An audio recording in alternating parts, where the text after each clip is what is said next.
Well, for the fourth time in the past 6 years, the Young Pacers Cup headed back to Goulburn, courtesy of Brad Hewitt. Caught up with Brad to discuss his success and also about a very promising 2-year-old he has in the stable. Well, Brad, congratulations. That was certainly a very determined and gritty win by our triple play. 4 out of the past 6 years, you've collected the trophy. Yeah, no, it's a place we've always sort of had a bit of success with, Mick. Like going to Young this time of year, it seems to be really good for us. Off the second row, you were able to drive a very calm and patient race. The power was on, and then from the final 500 or 600 metres, you cut loose with the winner. Yeah, I said to all the boys in the ownership and that, I said I didn't think it was much of a show this year just because it looked like there wasn't going to be a whole lot of speed. I didn't think there would have been any moves, but yeah, Byrne made the move on Mate Mine Heaven. She's been racing good, and when he wasn't able to get to the chair, yeah, put a lot of speed on, and yeah, once I got clear of him, I just pulled him out and just kept the power on. He's just such a tough little fella, so I knew he'd keep going. Brad, compared to Menangle, Young, the smaller track, do some of those horses go back to those smaller tracks and find the legs far more comfortable? Yeah, he just flies around, and like he's knee high to a grasshopper, so he just flies around there. He rails like a greyhound, so he's just always gone really good around the little half-mile tracks. That's what I said last night in the post-race interview. I just wish there was more of these sort of races for him around them little tracks, but yeah, he sort of gets found out a bit here at Menangle on this big long straight and that. You sort of a sit and shop when you have to do a bit of work or sit outside him, but he's still competitive when he gets back in the right sort of race and that. But yeah, I wish we could go around little half-mile tracks more often. Now, Dad, we keep an eye on those country cup races and also a race like the Renshaw Cup at Penrith?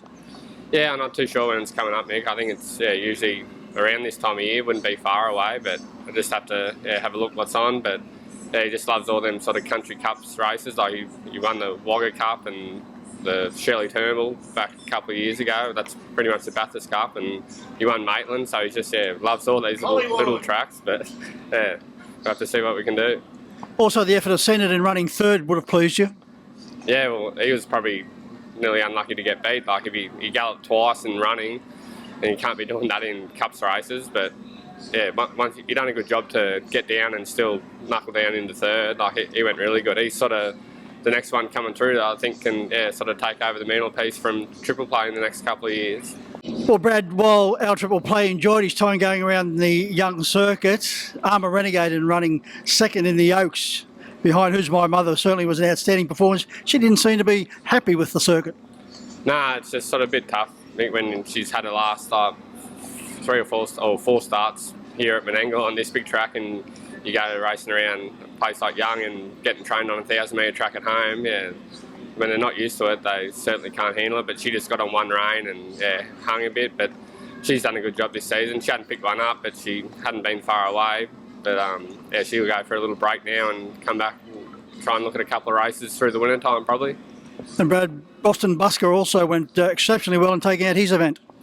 He went good. He's done a really good job like the last 6 months. He sort of went from not doing much, and he's won about 5 or 6 in the last 6 months, I think. So he's turned into not a bad horse.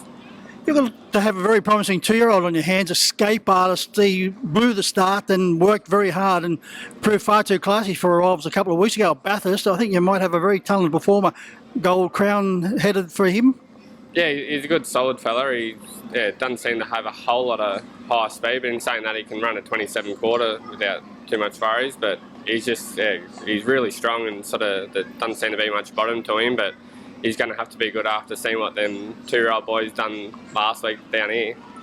Overall, Brad, you must be very delighted with the way the team's performing.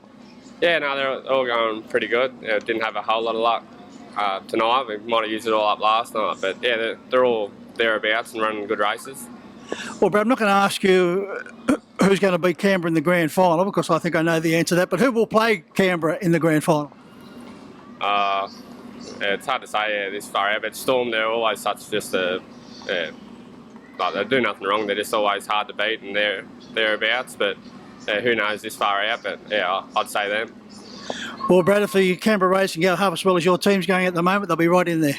Yeah, hopefully they're in for a good year. Just as long as they stay injury free and things going well, then they'll be right in amongst it. Well, Brad, congratulations on the success at Young, and as always, thanks for your time. Thanks, Nick.